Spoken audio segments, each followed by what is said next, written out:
Marcus Sterling stood at the floor-to-ceiling windows of his corner office, watching the Seattle skyline blur in the evening rain. At 32, he commanded a tech empire worth billions, but tonight he felt like a cornered animal. His phone buzzed with another text from his mother about Sunday's family dinner, where his sister would announce her engagement. "Again, sir." His assistant knocked softly. "Your car is waiting." Marcus nodded without turning around. The weekly family obligation loomed ahead like a storm cloud. His parents, Theodore and Patricia Sterling, had built their pharmaceutical fortune on precision and control. They expected the same from their children, especially their heir apparent, who stubbornly remained unmarried. 20 minutes later, Marcus pushed through the glass doors of Bella Luna, a cozy Italian cafe in Pioneer Square. He wasn't here for the food. He needed a quiet place to think, away from the sterile perfection of his penthouse. "Welcome to Bella Luna," a warm voice called out. Marcus looked up to see a young woman with rich bronze skin and expressive dark eyes approaching his table. Her name tag read Nina, and unlike the polished socialites he usually encountered, she wore paint-stained jeans and a vintage band t-shirt under her cafe apron. Her curly black hair was pulled back in a messy bun, with a few rebellious strands framing her face. "Just coffee, please. Black," he said, returning to his phone. "Rough day?" Nina asked, setting down the steaming cup. Something in her tone made him look up again. You could say that. Marcus found himself studying her face. There was an openness there, a genuine warmth that seemed foreign in his world of calculated interactions. "I get it. I'm Nina, by the way. I've seen you here a few times, always looking like you're carrying the weight of the world." She smiled, and Marcus felt an unexpected flutter in his chest. "Marcus," he replied, then caught himself. "Yes, family expectations can be ... overwhelming." Nina laughed softly. "Tell me about it. My family thinks I'm wasting my life painting instead of getting a real job, but art feeds my soul, you know. Money isn't everything. If only it were that simple," Marcus thought. He watched Nina move between tables, her easy laughter with other customers, the way she remembered everyone's usual orders. She belonged to a world he'd forgotten existed, one where authenticity mattered more than appearances. An hour passed. Without Marcus realizing it, cafe was nearly empty when Nina approached with the check. "On the house," she said with a wink. "You look like you needed it." As she turned to leave, Marcus made an impulsive decision that would change both their lives forever. "Nina, wait." He stood up, his heart pounding in a way that had nothing to do with caffeine. "This might sound crazy, but I have a proposition for you." She turned back, eyebrows raised. "I'm listening." Marcus took a deep breath. "I need a fiancé. Not a real one, just someone to play the part for a few months. My family is pressuring me to settle down, and I have important business deals that depend on me appearing stable and committed." Nina's eyes widened. "Are you serious right now? Completely serious? I'll pay you $50,000, plus expenses. All you have to do is attend a few family functions and social events with me. Think of it as ... performance art." Nina stared at him for a long moment, then sat down across from him. "Why me?" "You could hire any actress or model in the city, because you're real," Marcus said, surprising himself with his honesty. "My world is full of people who would do anything for money or status. But you ... you have something they don't." "Tintity." Nina twisted her hands in her lap, clearly torn. $50,000? Plus a clothing allowance, and I'll cover all your expenses. Your only job is to be yourself. Just dressed up a bit."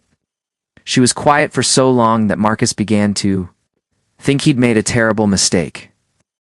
Then she looked up, meeting his eyes directly. "I have student loans," she said quietly. "Art school wasn't cheap, and this cafe job barely covers rent. That money would change my life." "So is that a yes?" Nina took a shaky breath. "What exactly would this involve?"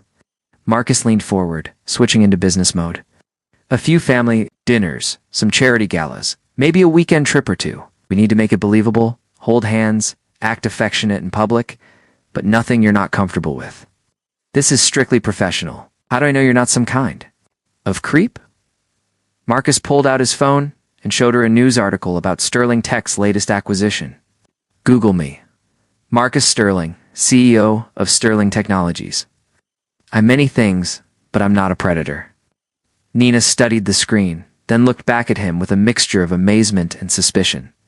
You're actually him, the billionaire guy. Ah, guilty. As charged, she stood up abruptly, pacing to the window. Marcus watched her profile against the city lights, noting the elegant line of her neck, the way she worried her bottom lip when thinking. This is insane, she murmured. Completely, Marcus agreed. But sometimes insane is exactly what we need. Nina turned back to him, decision made.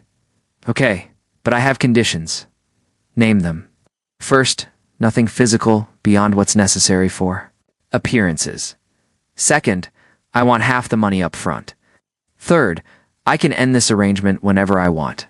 No questions asked. Marcus stood and extended his hand. Deal. As their palms touched, both felt an electric current that had nothing to do with their business arrangement. Nina quickly pulled her hand back, but not before Marcus caught the slight tremor in her fingers. When do we start? She asked. Tomorrow. Night. My sister's engagement party. Marcus handed her a business card. I'll have my stylist contact you in the morning. I need to make you look like you belong in my world. After Marcus left, Nina sank into a chair, staring at the card in her hands. She just agreed to fake an engagement with a billionaire. It was either the stupidest or the smartest thing she'd ever done. Little did she know, it would turn out to be both. Nina stared at her reflection in the floor-length mirror, barely recognizing the woman looking back at her. 24 hours ago, she'd been serving coffee in paint-stained jeans. She stood in Marcus Sterling's penthouse, wrapped in a silk robe, while a team of professionals worked their magic. Darling, you have exquisite bone structure, gushed Celeste, the celebrity. Stylist Marcus had hired. We're going to make you absolutely radiant tonight. The past day had been a whirlwind. At dawn, Nina had been whisked away to an exclusive salon, where her wild curls were tamed into glossy waves that cascaded over her shoulders. Her eyebrows were shaped, her skin pampered with facials she couldn't pronounce. Then came the shopping spree that made her head spin. Remember, Celeste continued, fastening a delicate diamond necklace around Nina's throat. You're not just wearing these clothes. You're becoming someone who belongs in them. Confidence is your best accessory. Nina nodded, though her stomach churned with nerves. The emerald silk gown hugged her curves perfectly, its subtle shimmer catching the light with every movement. The shoe's designer heels that cost more than her monthly rent made her legs look impossibly long. You look incredible, came a familiar voice from the doorway.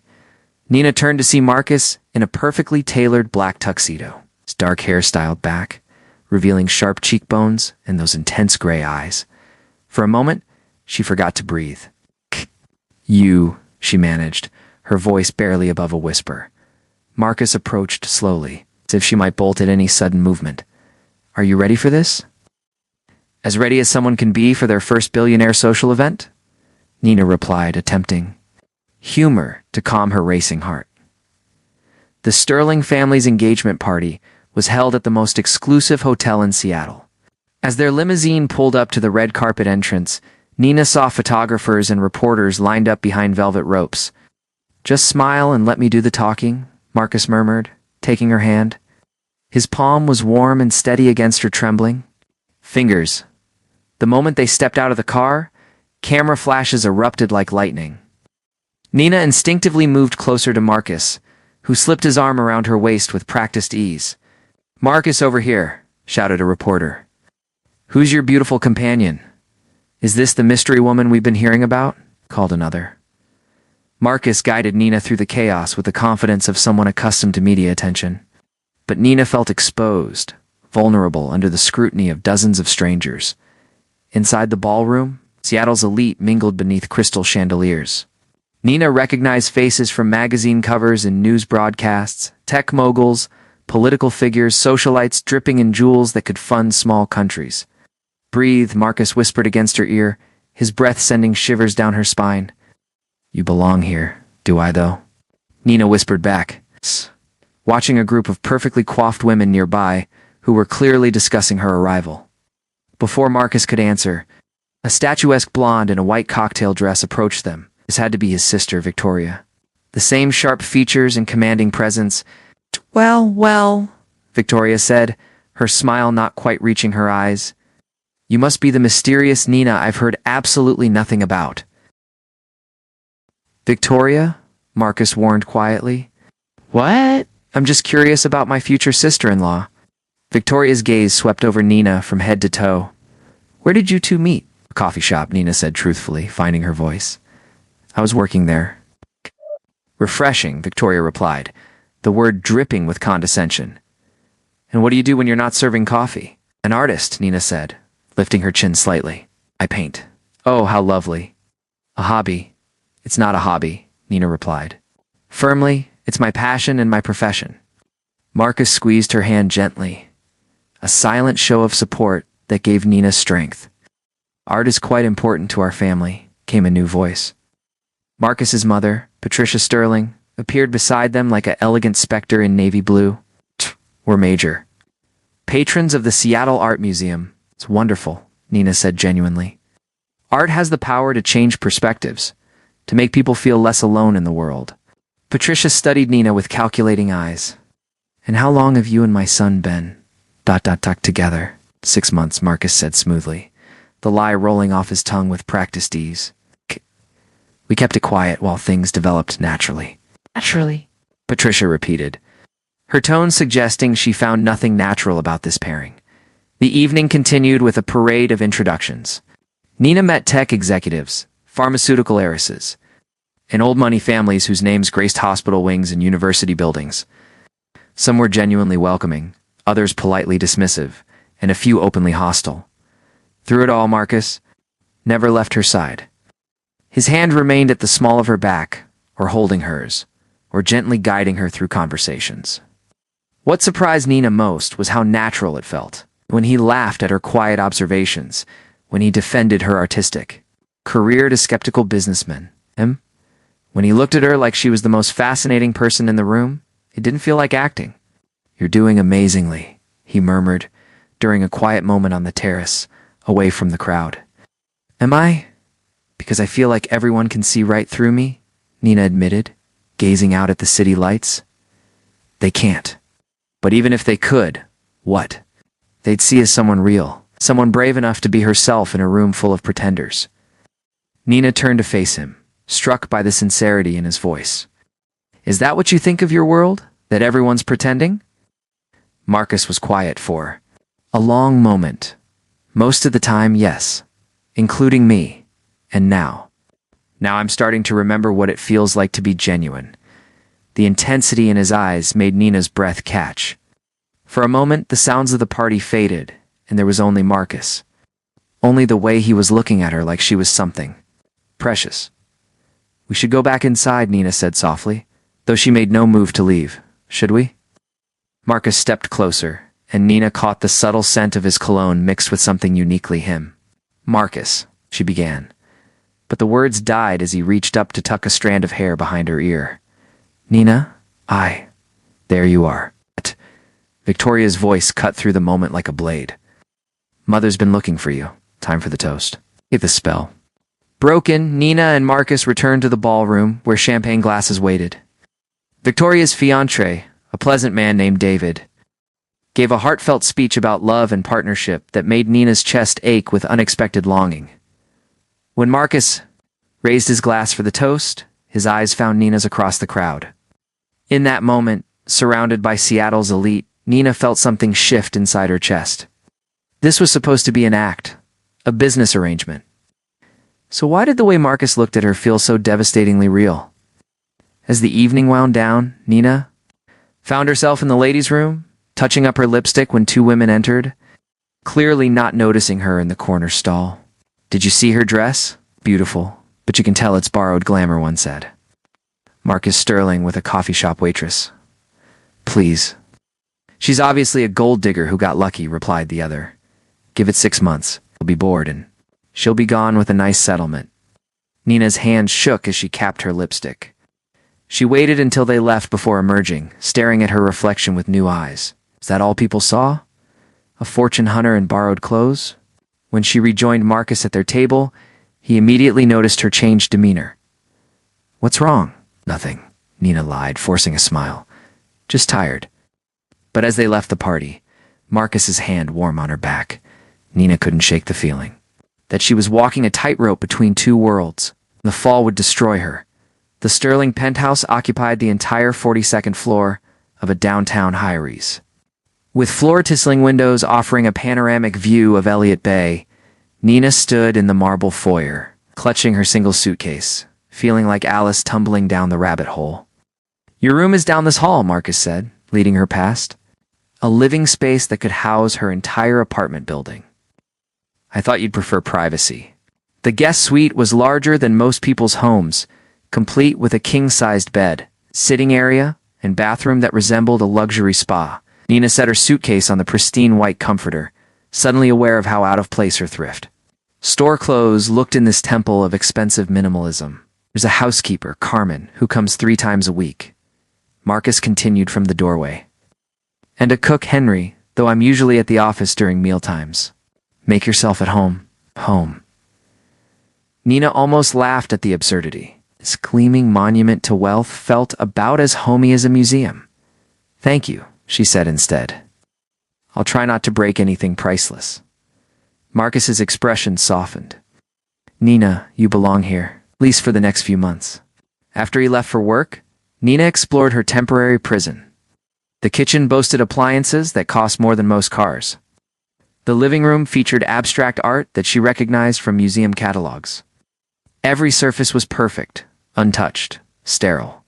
Found herself gravitating toward Marcus's study, the only room that felt lived in. Books lined the walls, not just business volumes, but literature, philosophy, even some art books. His desk held sketches and architectural drawings, revealing a creative side she hadn't expected. "Those are designs for low-income housing projects," Marcus said from behind her. Nina spun around, embarrassed to be caught snooping. "I'm sorry, I was just curious. It's fine." Marcus loosened his tie, looking exhausted. "How was your first day as a kept woman?" The joke fell flat. Nina wrapped her arms around herself. Lonely? "Lonely?" Something flickered across Marcus's face. "I should have thought about that. You're used to being around people, interacting with customers." "It's fine. This is what I signed up for." But it wasn't fine, and they both knew it. Over the following days, they fell into an awkward rhythm. Marcus left early and returned late, while Nina rattled around the enormous space like a ghost. "You tried to paint." But the sterile environment stifled her creativity. The pretense began in earnest when Marcus announced they were having dinner with his parents. "Remember he coached her in the elevator up to the family's private dining room? At their exclusive club, we met 6 months ago. You went to art school, and we're very much in love." "Got it," Nina replied, though her palms were sweating. Theodore Sterling was an imposing man with silver hair and the kind of presence that commanded boardrooms. Patricia, perfectly coiffed as always, greeted them with air kisses that never quite made contact. "Nina, dear," Patricia said, "you look lovely. That dress is quite flattering." Nina smoothed the navy sheath dress Marcus's stylist had selected. "Thank you, Mrs. Sterling. Please, call me Patricia. We're practically family now." Dinner was an exercise in subtle interrogation disguised as polite conversation. Where had Nina grown up? What did her parents do? How had she and Marcus really met? Coffee shop romance, Theodore mused over his wine. How very ... democratic. "Think it's romantic," Nina said, surprising herself with her boldness. No pretense, no agenda. Just two people connecting over conversation. "And what are your intentions regarding my son?" Patricia asked. With the directness of a surgical strike, Nina felt Marcus tense beside her. "I love him," she said simply, the lie tasting strange on her tongue. "I want him to be happy." "Love," Theodore's tone suggested he found the concept quaint. "And what about financial security? Children?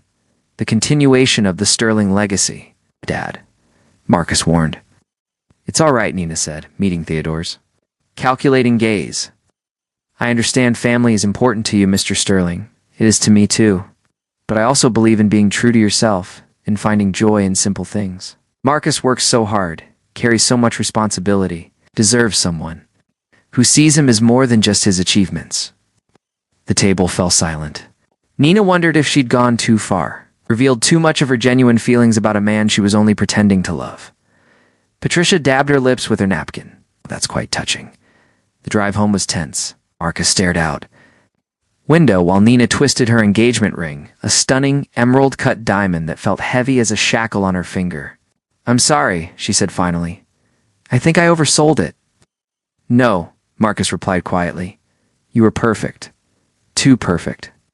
Back at the penthouse, Nina poured herself a glass of wine and stood at the windows, watching the city lights blur through the glass. She heard Marcus approach, but didn't turn around.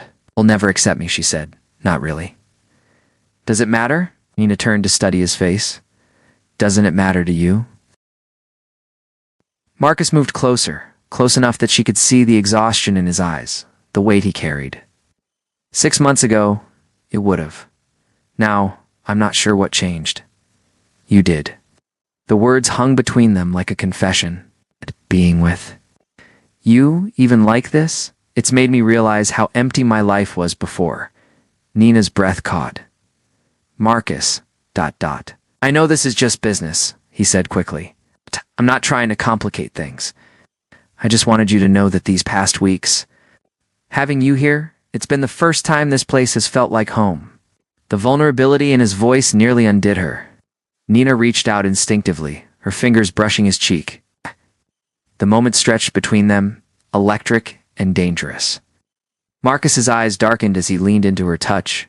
Nina's lips parted slightly, her heart racing as he moved closer. Then his phone rang, shattering the spell. Marcus stepped back, running a hand through his hair as he answered. "Sterling." Nina turned away, her cheeks burning. What was she doing? This was exactly the kind of complication they'd agreed to avoid. "That was Victoria," Marcus said after ending the call. "She wants us to join her and David for dinner tomorrow night. More bonding time." "Of course she does," Nina muttered. "Nina, about what just happened." "Nothing happened," she said firmly, not meeting his eyes. "We're both tired, caught up in the pretense. It won't happen again." But as she walked to her room, Nina knew she was lying. Something had definitely happened, something that changed everything between them. The question was, what were they going to do about it? In his study, Marcus poured himself a scotch and stared at the city below. He'd hired Nina to solve a problem. To get his family off his back, he'd never expected her to become the very thing that complicated his carefully controlled life. And he definitely never expected to fall in love with her. The notification on Nina's phone made her blood run cold. A gossip blog had published photos from the charity gala, with a headline that made her stomach churn. "Billionaire's new love. From barista to billion-dollar bride." But it wasn't the headline that terrified her, it was the comments below. Hundreds of strangers dissecting her appearance, questioning her motives, calling her everything from a gold digger to worse. One particularly cruel comment included a photo of her old apartment, somehow tracked down by internet sleuths. "They found where I used to live," Nina said, showing Marcus the screen as he returned from his morning run. Marcus's jaw tightened. As he scrolled through the vicious commentary, "I'm having my security team handle this. I'll have the photos removed and you can't remove the internet, Marcus." Nina sank onto the couch, suddenly feeling very small. This is what your world is like, isn't it? Every relationship scrutinized. Every person you care about torn apart for entertainment. Marcus sat beside her, careful to maintain distance since their almost kissed 3 nights ago. The air between them had been charged with unspoken tension. Ever since. "I should have prepared you better for this," he said quietly. "I'm sorry." Before Nina could respond, Marcus's phone rang. His assistant's voice was urgent even through the speaker. "Mr. Sterling, we have a problem. James Morrison from Morrison Holdings is requesting a meeting. He says it's about your personal life affecting business relationships." Marcus's expression darkened. Morrison Holdings was Sterling Tech's biggest client, worth nearly $50 million in annual revenue. "Set it up for this afternoon," Marcus said, ending the call. "Who's Morrison?" Nina asked, though she already dreaded the answer. "A old-fashioned businessman who believes in traditional values and stable partnerships. If he pulls his contracts..." Marcus ran his hands through his hair. "Let's just say it would be problematic."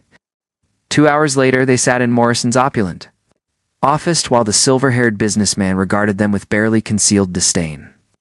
Sterling, I'll be direct, Morrison said, not bothering with pleasantries. But your choice in companions is raising eyebrows among our mutual associates.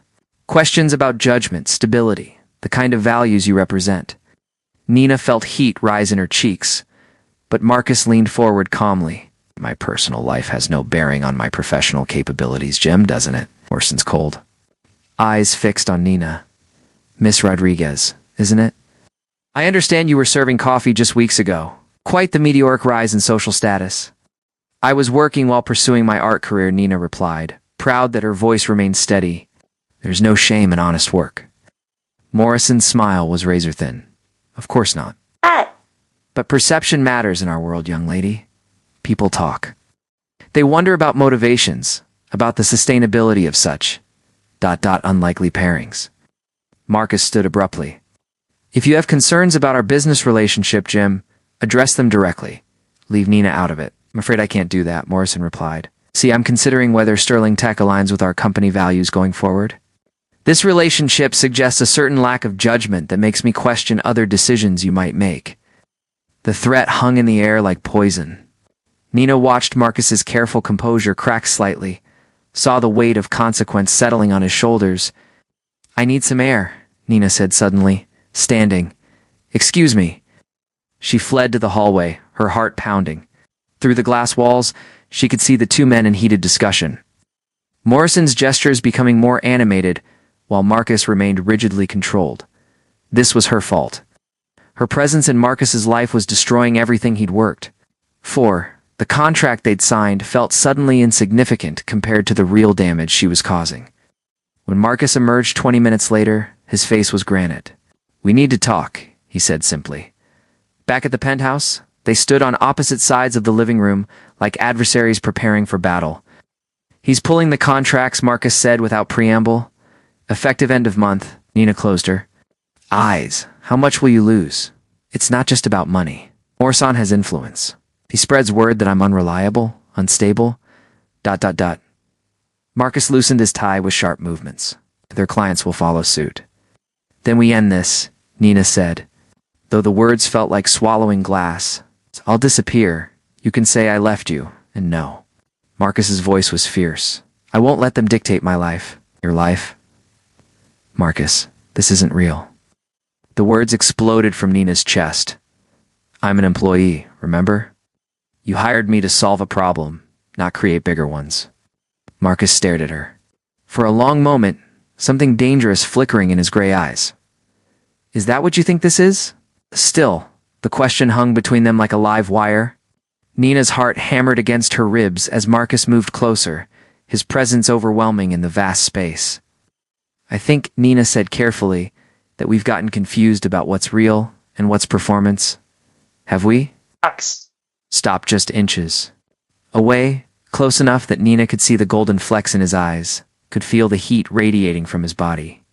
Because when I hold your hand at dinner, when I watch you laugh with my sister, when I see you curled up reading in my study, none of that feels like performance to me. Nina's breath caught. Marcus, ... When Morrison was threatening you today, I wanted to tear his head off. When I read those comments about you online, I felt murderous. When you almost kissed me 3 nights ago, I stopped. Nina backed away, panic flaring in her chest. Just stop. This is exactly what we can't do. We can't blur the lines. Why not? Marcus followed her retreat, his voice dropping to something raw and honest. Why can't we admit that this stopped being fake the moment you walked into that ballroom and made me feel proud instead of obligated, because you'll lose everything? Nina's voice cracked. Your business, your family's respect, your entire world. And for what? A coffee shop waitress who doesn't belong in your life? You belong in my life more than anyone ever has. The confession hit Nina like a physical blow. She could see the truth of it written across Marcus's face, could feel her own carefully constructed walls crumbling. This is insane, she whispered. Completely, Marcus agreed, reaching up to cup her face in his hands. But I'd rather be insane with you than sane without you. This time, when he leaned down to kiss her, Nina didn't pull away. Their lips met in a collision of weeks of suppressed longing, of pretend touches that had become achingly real, of a connection that had snuck up on them both. Nina melted into him, her hands fisting in his shirt as Marcus deepened the kiss. It was desperate and tender and earth-shattering all at once, the kiss of two people finally admitting they were falling in love, when they broke apart. Both were breathing hard. "What happens now?" Nina whispered against his lips. "Now, Marcus," said, resting his forehead against hers, "we stop pretending this is fake and start figuring out how to make it real." But even as Nina nodded, her heart soaring with dangerous hope, she couldn't shake the feeling that they were standing at the edge of a cliff.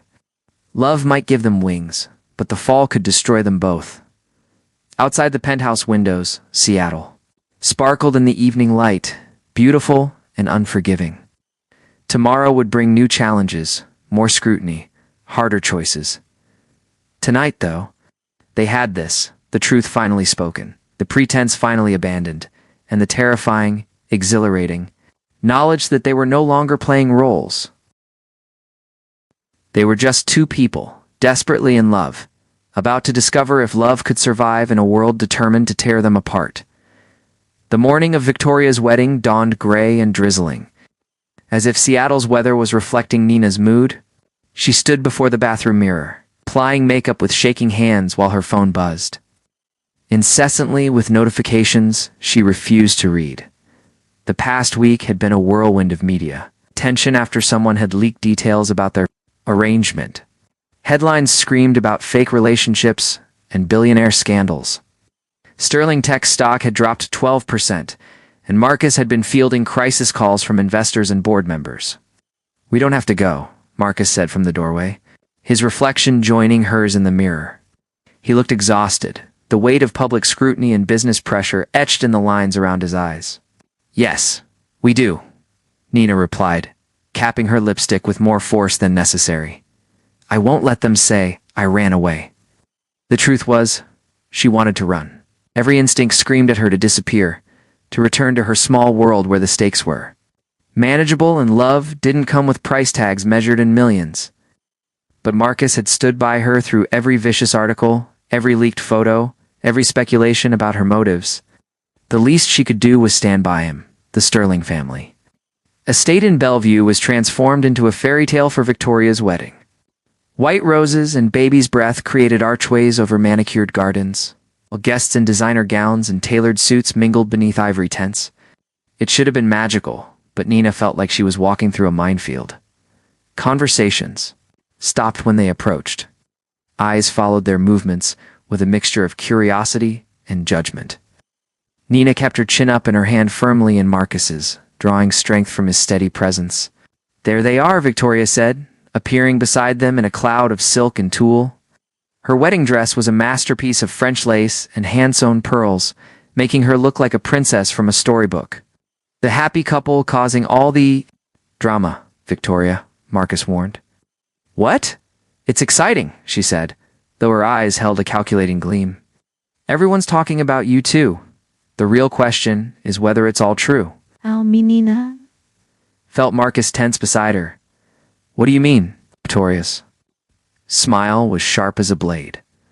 "Oh, come now. Did you really think no one would figure it out? A relationship that conveniently started just before family scrutiny intensified? Nina appearing from nowhere with no social connections? Please." The blood drained from Nina's face. Around them, wedding guests continued their cheerful chatter. Oblivious to the bomb Victoria had just detonated. "You don't know what you're talking about," Marcus said quietly, but Nina could hear the defeat creeping into his voice. "Don't I?" Victoria pulled out her phone, showing them a text thread. "James Morrison was quite chatty at the rehearsal dinner last night, something about contracts and business arrangements.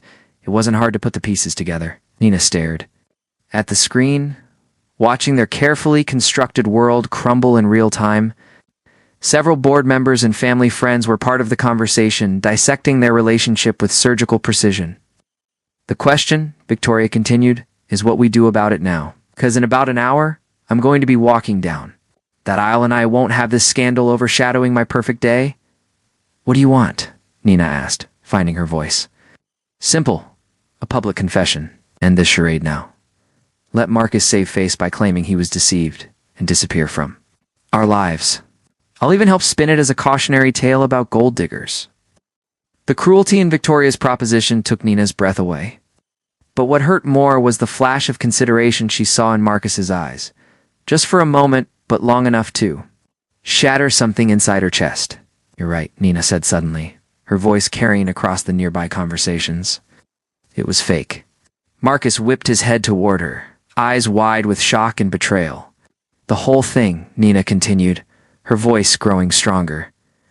"I was hired to be Marcus's fake fiancé. $50,000 to play a role, attend some parties, make his family happy. Classic Hollywood plot, right?" Gasps rippled through the crowd as people turned to stare. Victoria looked triumphant while Marcus appeared stricken. "But here's the thing about fake relationships," Nina said, turning to face the growing crowd of onlookers. "Sometimes they become the most real thing in your life." She took Marcus's hands, forcing him to meet her eyes. "I took your money because I needed it," she said, loud enough for everyone to hear. "I agreed to pretend because it seemed simple. What I didn't expect was to fall completely, irrevocably in love with a man who makes me laugh, who believes in my dreams, who sees beauty in things most people overlook." Marcus's eyes searched her face, hope and pain warring in their depths. "Yes, this started as a business arrangement," Nina continued. "But somewhere between pretending to love you and actually loving you, I forgot where the act ended and my heart began. You want the truth? I'm terrified. Terrified that I don't belong in your world, that I'll cost you everything you've worked for, that loving me will destroy your life." Her voice broke slightly, but she pushed on. "But I'm more terrified of a world without you in it. Yes, Victoria, it was fake, but what we have now. What I feel when I wake up next to you, when you defend my art to your father, when you look at me like I'm the most important person in your universe, it's the realest thing I've ever experienced." The garden had fallen completely silent except for the distant sound of water fountains and birds. Nina could feel dozens of eyes on them, but all that mattered was Marcus's face. The way his expression had shifted from hurt to wonder to something that looked like hope. "Nina," he said softly, then louder. "Nina?" He dropped to one knee right there in front of everyone, pulling out the engagement ring she'd returned to him that morning in a moment of panic. "You're right about everything," he said, his voice carrying across the stunned crowd. "This did start as our arrangement. I was so focused on managing my image, on meeting everyone else's expectations, that I forgot what it felt like to actually live." He took her trembling hands in his. "Out! But you changed everything.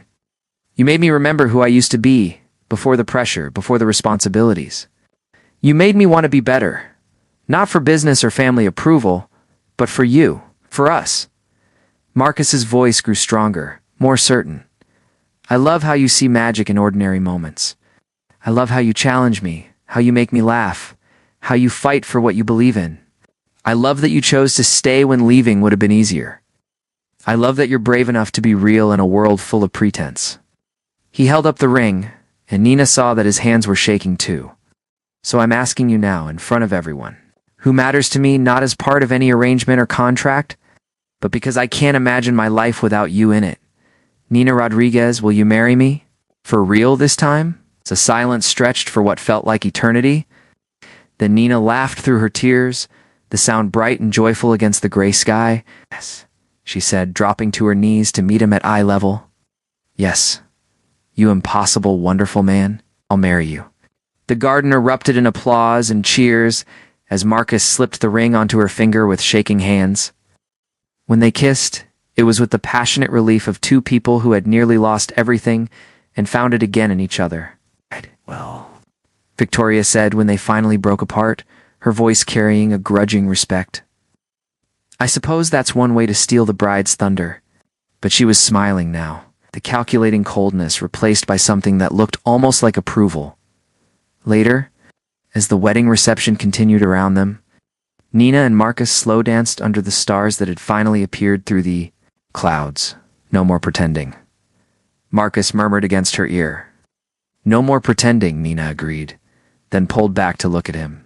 "Although, I should probably warn you, marrying an artist means a lifetime of paint-stained clothes and temperamental creative moods. And marrying a workaholic billionaire means a lifetime of boring business dinners and family drama," Marcus replied. "Think you can handle it?" Nina stood on her tiptoes to kiss him again, soft and sweet and full of promise. I think we can handle anything together.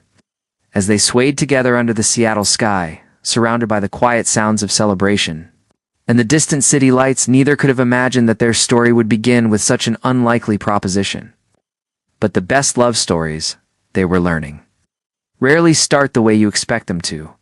What mattered wasn't how they'd found each other, but what they chose to build together, a love that was messy and complicated and absolutely perfectly real. 6 months later, they would have their own wedding in a small garden ceremony, surrounded by friends from both worlds, Nina's artist community and Marcus's business associates, learning to appreciate each other's differences.